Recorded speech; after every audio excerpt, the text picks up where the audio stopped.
好，各位亲爱的朋友，欢迎你收看这期 PPT。我的车嘛是那个蔚来的 ES6，开了2年多了啊，也觉得有点腻了。今天我们就去换一个车。那换车怎么可能说换就换呢？我们有请我们的，他说他取的这个网名呢是根据我们铁丝来的，因为他是我们铁丝，铁丝会生锈，他不锈，所以他叫不锈钢。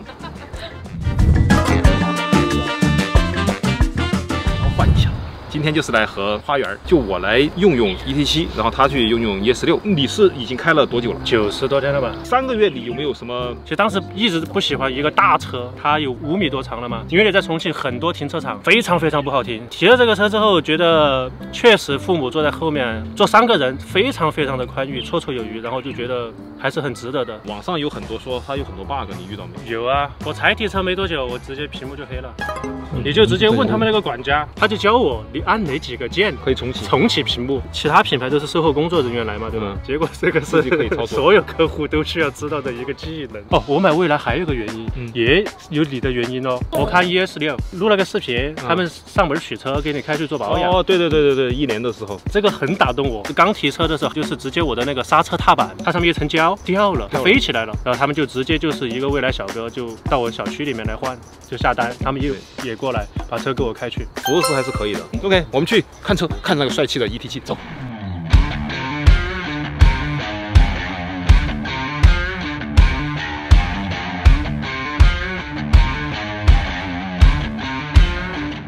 不是花园啊，你这真的是新车吗？这么脏？我提了车没洗过，白嫖党。我们呢设置完了，就是呢把它授权给对方，然后我们把这个钥匙呢也绑定给税务权那个账户了，所以呢来钥匙交换仪式哈，好郑重，你看到没？包浆了，来靠近它啊！你看门把手弹出来，你把手靠到它上面，它会自动弹。它是这样的，它可以自动弹。它的设计理念是让你拉的那一下不费力，但是其实拉出来还是要费力。哇，电吸门看到没有？电吸门哦！哎呀！好矮呀！哇，浅色的内饰，哇，已经变成我的名字了，配音。真的吗？这是真皮吗？我选了这个的，很舒服哎，就是像坐在自己家的沙发，你懂吗？你家沙发有这么高档吗？是真皮的吗？赵老师，他这个是不是比你的车贵呀？我坐电池40出头，你坐电池都要40出头啊？那你肯定贵一些啊。40.0点啊！我那个是买断了才47嘛。然后这个东西我们要试一下这个音响，刘谦，期待一下音响效果。我觉得直接听梁博《日落大道》怎么样？哇！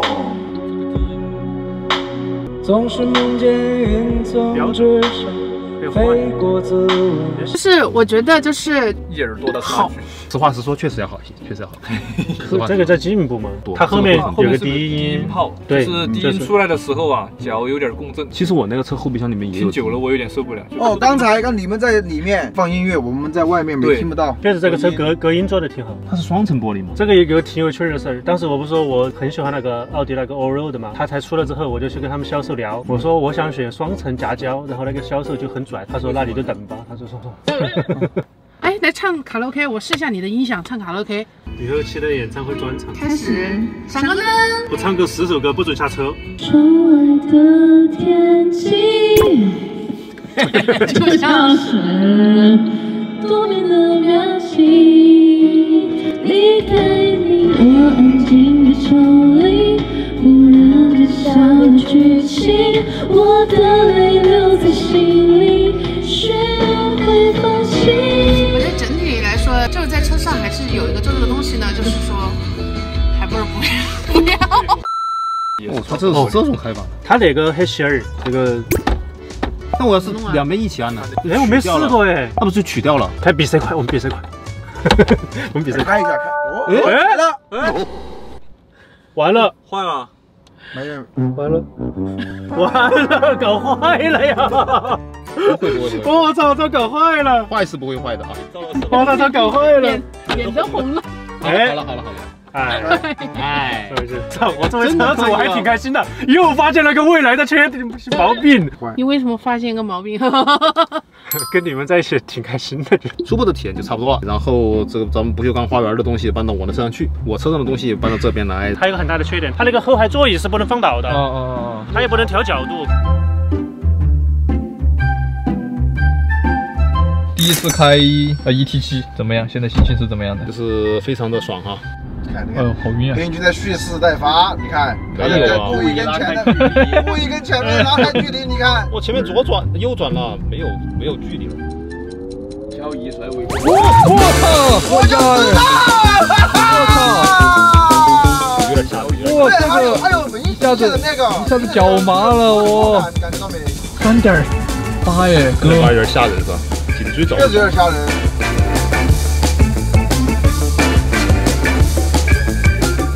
就我觉得咱们的网友这个车呢稍微呢有那么一点脏，很久没洗了，咱们开过去给它洗一下。你们现在觉得会不会晒呀？哦，是因为这个天窗没有放那个遮阳帘，它是个手动的遮阳帘，怕把它下了。这个不行的，这个夏天还是很热的。这个真的好晒呀！哎，你的后排可以控制空调的。对啊，这有个屏幕的。今天的话就是吕后期是老板他坐后面，因为这个车的话跟我那个不一样，我那个现在的体验感受就是前排舒服一点，后排差一点。但是这种轿车的话，应该是后排要舒服，挺舒服的。我这个脚就是这么多有空间，我一般坐到佩老师的车上，那个车一般都是这样，然后抵着的。是这个。现在我们开始，我们这是按摩。我跟你说，昨天我体验过，我形容它是一个你酝酿了很久，感觉会放的一个大屁，但是你一放出来就，鼓了个包是吧？对对对，就那种，你试一下嘛。这个猫步、波浪、动态，你每个体验一下吧，有什么不一样的感觉没有？腰部，是腰部的。那这个感觉啊，也不是很明显，它就是背部有一个浅浅的东西在顶你，就这么在顶你。它的按摩深度也挺浅的，我估计也就感觉1厘米。我要给赵老师开到这个运动家，然后呢，就是我们就有机会啊，你踩的时候收着一点啊。路克就是有一颗躁动的心。那你怎么不来开呀，卢克？不改呀，不行。看到没有？看到没有？我感觉是这样。我感觉后面都要烧胎了。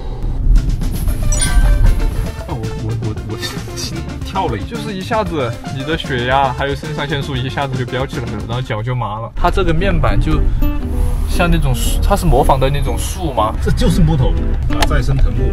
但是我不是很喜欢这种花纹，有种那种地板砖嵌在那的感觉。怎么花园哥呀？你这个玻璃怎么能够看星星呢？看不到未来的美好啊！这个全是 L4在上面。就前段时间我在听播客，是为什么你不选择电车？为什么你还会坚持油车？他们就是说现在很多那种新能源就是造车新兴势力啊，电动车呀，它的每个部件都是很模块化的，而且供应链现在都是比较成熟了，相当于就是你拿起来装上就可以算一辆车，对吧？就能上牌。但是呢，它就缺乏一些调教，比较难的一个点还是那个悬挂。尤其你会选择电车吗？我要去仗剑走天涯，我肯定还是油车吧。我跟你说，我那个车1个月除开车贷，油钱基本上就4位数。对，幸好就是油车它还是有个好处，它不会掉油。但是油车放在那儿会亏电。但对啊，电车它会亏电的，但是它不会亏油，不会亏油的，所以还好。不然像路克那种加一箱油亏没了。再给你个机会，你会选油车还是电车？我会去买一个2手油车，这样我就可以买的档次稍微高一点点，但是花的钱呢又差不多，然后呢卖的时候贬值会低一点，因为我这个价格买不到电车。我们要去洗车喽。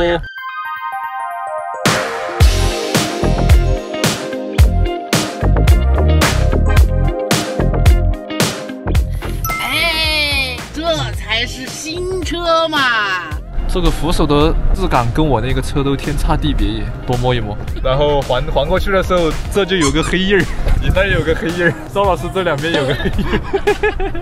重庆的南滨路，说实话车流量是非常的大，然后这个车道呢又有点窄，所以说我每次走这条路我都挺紧张的。你走哪条路不紧张啊？我走那种没有车的路我就不紧张。没有车的路。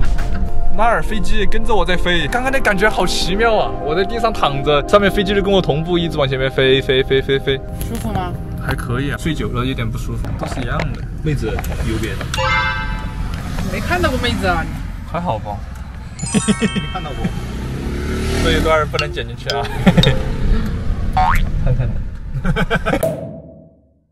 那今天呢是用这个车的第3天了，然后呢，刚才我发现它一个 bug， 座椅没法记忆。你可以看到，在这个座椅调节的时候，主驾你看它一直转圈圈，就是我用屏幕上的调节，一点反应都没有，驾驶位置没用。换句话说，就是我想调一下座位，然后我想回到我刚才的驾驶位置，我是回不去的，完全你得手动的去调节。这个 bug 我会觉得有点影响啊，看它能不能解决吧。可能咱们花园同学没有出现，为什么？因为是在我手里面给它升级之后出现的 bug 吧，这个应该是。就是呢，我们现在呢是出来拍东西，然后呢，发现一个小问题，就是我这个车窗啊，你看能下去，升不上来了。你这个是一键吗？你看你那边应该是扣一下，对吧？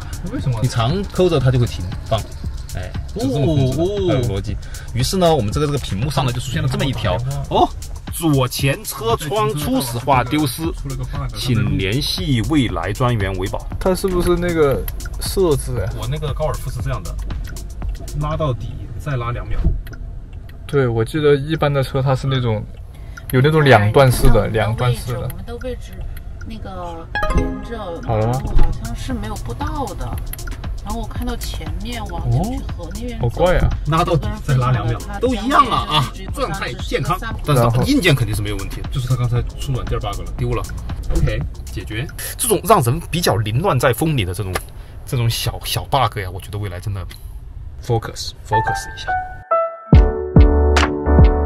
今天应该是我开这辆车的第5天了。说到的座椅不能加载的问题呢，第2天回复是他们还要进一步研究这个问题，其他的问题倒没有怎么发现。舒适度确实比ES6要好，因为毕竟是轿车嘛。但你说有多么的完全不同，其实也不是。开着还是一辆未来。1代换电站不支持可换电，2代换电站可以。我们这边呢有一个2代换电站，还是一个自助模式的。花园哥呢有每个月6次的换电机会，所以我今天去给他用一次。它在这个区域，反正100-200米好像就可以下单了。最扯的事情是，这个换电站的背后是高速路，经过这个地方的时候，它居然也可以换电。完了下单之后呢，你要到这个换电站还得要走10多分钟，所以就会出现一个情况，就是有人在上边下了单，你在下边，发现你排在第2位，然后开过来一个车都没有，他还在路上。好，我们要进入换电流程啊，这个地方是没有人值守的。接下来可以点击开始泊入换电站啦，换电泊车开始了，请注意周围，不要开车门或接管方向盘。你也可以踩刹车控制车速哦。啊，我还可以踩刹车控制车速啊？我那个车可没有这个东西啊。最怕的就是它倒车的时候没倒正。OK， 他自己打方向猛喊一个。我停好了，启动换电，正在准备中，换电就要开始啦。会有一点点噪音和车身起伏。换电站上面它都已经有标出求助电话，全黑，熄屏了，都没了。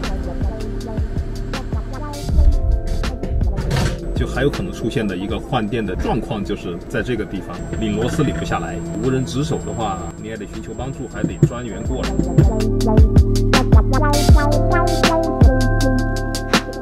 而且物理操作还是挺快的，要等它什么自检呐、通电呐这些，得等一会儿。都来了 ，OK， 好，电就换好了，还行吧，顺利。玻璃都升起来之后呢，它双层的夹胶玻璃啊，它隔音效果是挺好的。比如说我现在打开一下，好，你可以听到这个时候外面的声音，有车过去，关起来，啊，等车过来，所以呢，它就会非常的安静。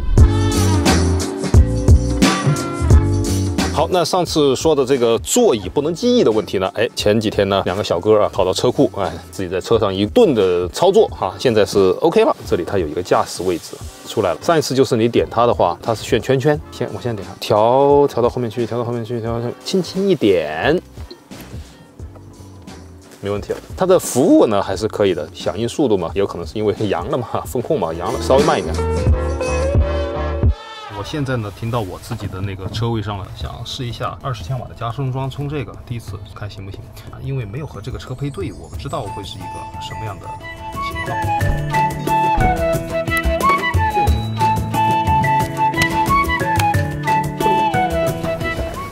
接下来是已经在充电中了。那么就是因为我的手机在这个地方，所以它是能充的。所以其实它是和手机配对的。还需要1个小时51分钟充满。手机在，所以你开哪个车来插上加充桩，它都会给你充电。那就没问题。这已经是用这个车的第 N 天了啊！今天呢，就是我在市区里边的内环上，我想试一下它的自动辅助驾驶。它其实这个车呢是说具有自动驾驶能力，但现在它肯定是没有开放的，所以不能确定它现在用的是什么技术，视觉加激光雷达吗，或者说怎么样？那现在应该来讲，它可能只有一个辅助自动驾驶，没有更多的领航啊这些东西，好像是这样子。Pilot 已启动。你看他说的是 Pilot 已启动，那就是没有领航。我是在里边输入了目的地的，注意加塞车辆，它还是能够判断有车有可能过来。理论讲的话，它在这个上面的话，你能看到多条车道，好像我感觉比我的 ES6的能看到的车道数要多，前面的车好像也要多一些。不知道是因为它这个摄像头更清晰，还是说这个激光雷达的作用，好像也没有自动车距调节，所以它现在的体验就是 ES6 最初的那个阶段，手动的去控制你的车速。其实它这个的话就是一个车道居中和一个自适应巡航。它这个有点好处是你不需要去扭动这个方向盘，你只要摸着它，它也不会不停的提醒你，就是需要去拧动方向盘。ES6 是你得施加的一点力量才行。现在跟车距离是我调整的最远的，因为没有自动调整车距那一个选项，打灯变道都还是很干脆的。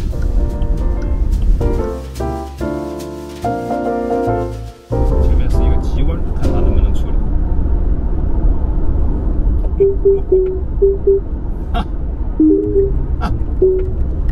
看到没？看到没？有点乱啊！他又想把车速提起来，然后呢，又发现自己冲出去了。后面车跟得很紧，我看他能不能变道。会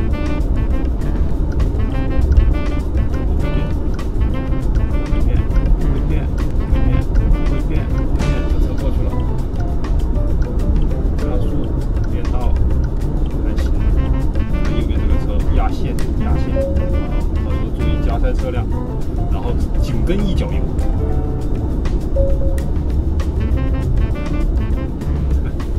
好激动啊！我不知道是算法还是什么行为之类的，反正 ES6 非常的保守，非常的温和。左变道，必须左变道了，没道了，兄弟别踩了，你还在往前冲，前面没道了，那必须手动控制下来。他还在加速呢，往前冲，然后走到那个地方，如果是没有道了，他该怎么办？缩短跟车距离，我看他能缩多短。啊，这是最近的跟车距离。这个一格比我们平常比较正常的一个跟车距离，它的最高的跟车距离确实就是比较远的跟车。先打着转向灯，看它能不能插动。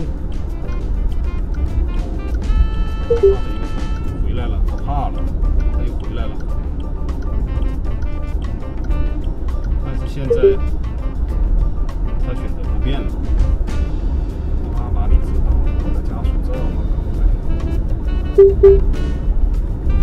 刚刚那个中间的东西都必须手动调，所以呢，大家看到了刚才的一些表现，那个急弯，我觉得它的表现是不够好的，它又想维持那个速度，但是呢，它又冲出了这个车道。当然，我是在确保安全的情况下，我看到了后视镜上的左右都没有车。其实你平时的话，你没有办法完全的依赖它，像刚才你也看到那个道路中间有障碍物，对吧？你必须得手动的去绕开。比如说像它有车可能要加塞啊这种，虽然有一些初步的一些提示啊，也采取了一些减速的措施啊，但是呢，始终给人感觉还不是那么的保险。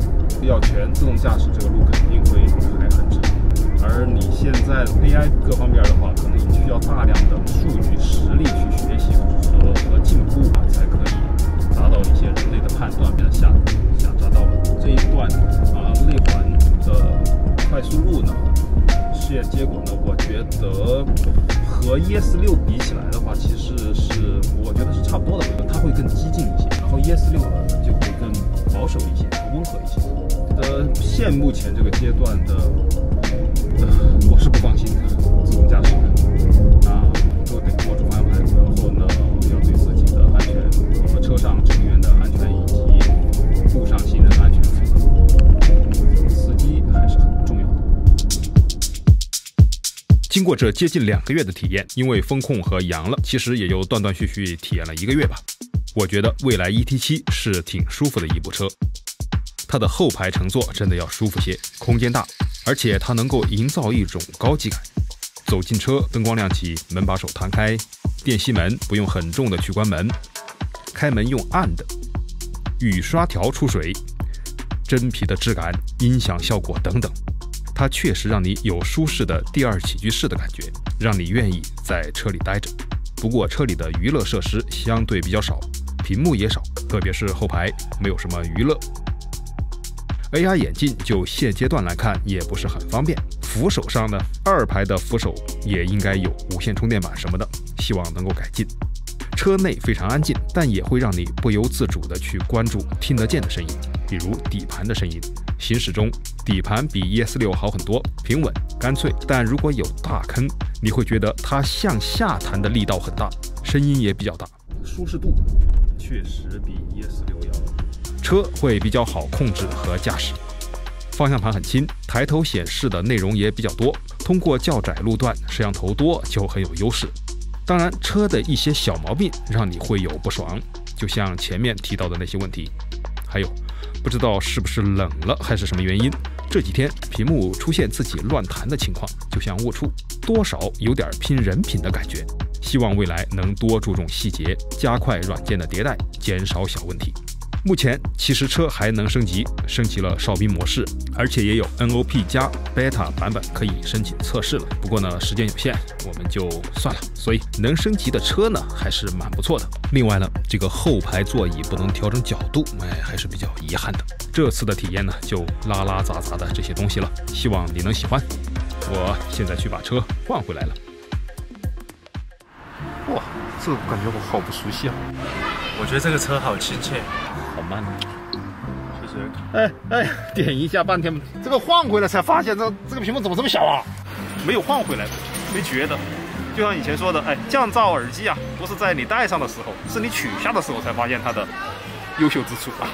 好，那车也换回来了啊！这一段体验的旅程呢，就这么愉快的结束了啊。那怀儿哥呢，开着这个车呢，也去了将近3000公里，贵州、云南，从西昌、成都回来。裴英军的车开到了龙门镖局来，我们押镖回重庆，龙门镖局，镖必达。我觉得我想换一辈子给那个车，无线换电太爽了。那我就赚了呀，这个50万呐，我这个才40多万呐。未来对老车主还是比较好，我觉得。无线换电可以，这个只能1个月6次，出去旅游肯定不够。但充电的话也就还好，就无所谓了。所以没关系嘛，到时候你又要出去的时候，我在市区我不用车的时候，咱们又换嘛。就我在市区开轿车，出去开越野车，情谊是结下了。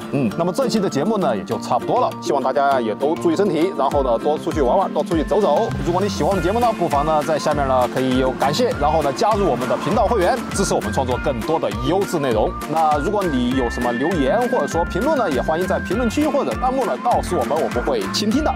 好，一起来改进我们的节目。这期节目就这样子了，那我们下期节目再见，拜拜。拜拜。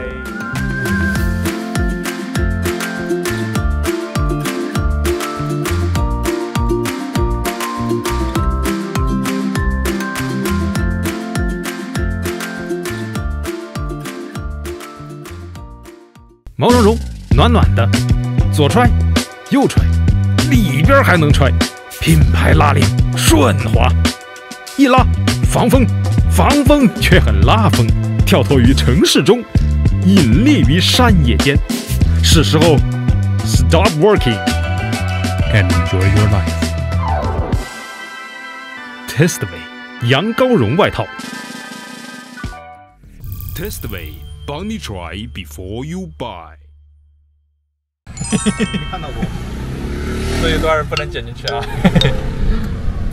看看的，不是，你听我说嘛，节目效果呀，就是你拍的时候那个编导思维嘛，你总得你要考虑到他们剪辑噻，就是有一些爆点啊，有一些什么搞笑的点，它还是比较吸引人嘛，就是观众刷弹幕啊什么的，真的呀，我骗你个，真的是，你看我后面那个好客气嘛，就是故意回头啊，你想那么，你啷个想那么多？你看我平时走在路上会看吗？那都是专门录的时候，我故意录下来。你手相机握在我手上，那怎么可能嘛，对吧？那怎么可能是我就是本色呢？